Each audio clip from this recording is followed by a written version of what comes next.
Dziś znajdujemy się w Opatowie. Odwiedzimy m.in. takie miejsca jak Kolegiatę Świętego Marcina, Bramę Warszawską i podziemną trasę turystyczną, więc zapraszam na film.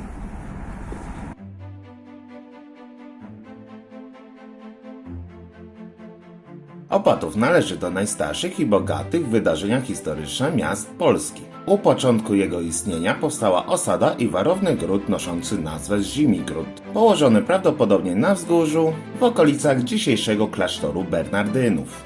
Po podziale państwa przez Bolesława Krzywoustego w 1138 roku Opatów został włączony do dzielnicy sandomierskiej, stając się własnością książęcą. Przeżywał wówczas okres znaczącego rozwoju gospodarczego i demograficznego. Pod koniec XII wieku wzniesiono tutaj kościół kolegiacki. W 1237 roku książę śląski Henryk Brodaty, wówczas również książę krakowski i sandomierski, oddał Opatów wraz z okolicznymi wsiami biskupowi lubuskiemu. W czasie najazdów Tatarów na Polskę w 1241 roku Opatów doznał dotkliwych zniszczeń. W roku 1282 Opatów uzyskał miejski przywilej lokacyjny. Opatów znajdował się wówczas na szlaku handlowym biegnącym od Morza Czarnego przez Wyżynę Podorską do Sandomierza. Przez miasto wiodły również szlaki handlowe na Ruś i Węgry, a w mieście odbywały się targi i jarmarki. Znajdujemy się teraz w Bramie Warszawskiej. Została ona fundowana przez wielkiego kanclerza koronnego Krzysztofa Szydłowieckiego, właściciela tego miasta. Brama Warszawska zbudowana została z kamienia na planie kwadratu w latach 1520-1530. Jest to budowla obecnie jednokondykcyjna z drewnianym stropem, pierwotnie była wyższa. Wieńczy ją stylizowana renesansowa atyka, a w dwóch ścianach znajdują się dwa otwory kluczowe strzelnic.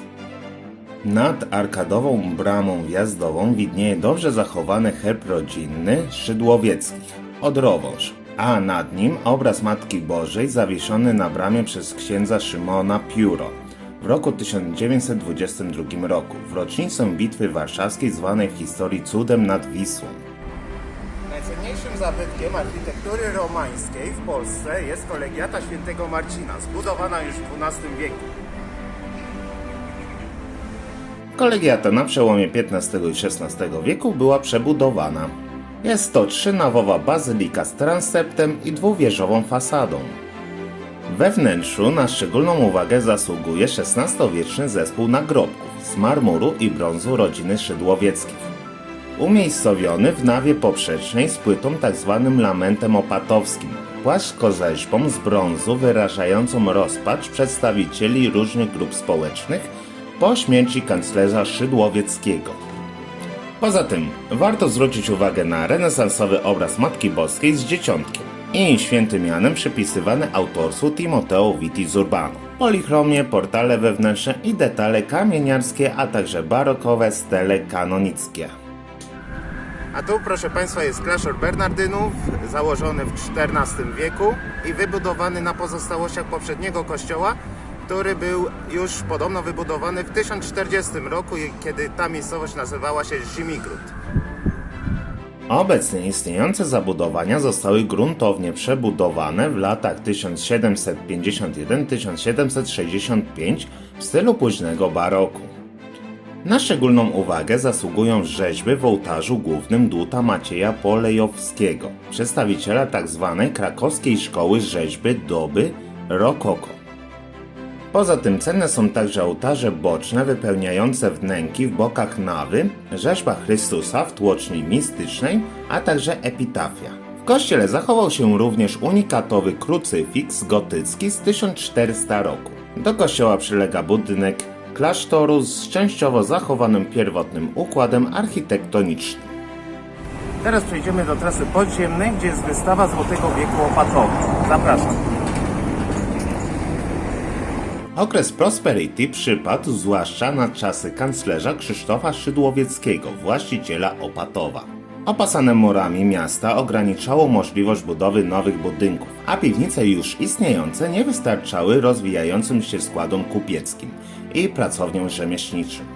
Dlatego też kupcy i mieszczanie zaczęli schodzić pod pierwszą kondygnację piwnic. Tak powstał drugi i trzeci poziom piwnic, które nie miały regularnego charakteru i często budowane były bez obudowy, na co pozwalały własności gruntu lesowego. Opracowana współcześnie inwentaryzacja wykazała, że powstawały one często w dość chaotyczny sposób.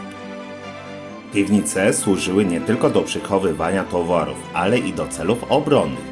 Chroniła się w nich ludność miasta w razie niebezpieczeństw, np. podczas szczególnie częstych najazdów. Obecnie zapraszam na wystawę Złoty wiek Opatowa, gdzie poznacie całą historię tego miasta. I kończy się nasza podróż po Opatowie. Jeżeli się podobało, to dajcie łapkę w górę, a jeżeli chcecie subskrybować kanał, to tutaj możecie kliknąć, a jeżeli chcecie obejrzeć poprzednie moje filmy, to tutaj możecie kliknąć. I taka informacja na koniec, jeżeli kiedykolwiek odwiedzicie Opatów, to zapraszam też na krówki opatowskie, które zostały wpisane na listę dziedzictwa kulinarnego. A ja lecę do kolejnego miasta i widzimy się za tydzień. Trzymajcie się, cześć!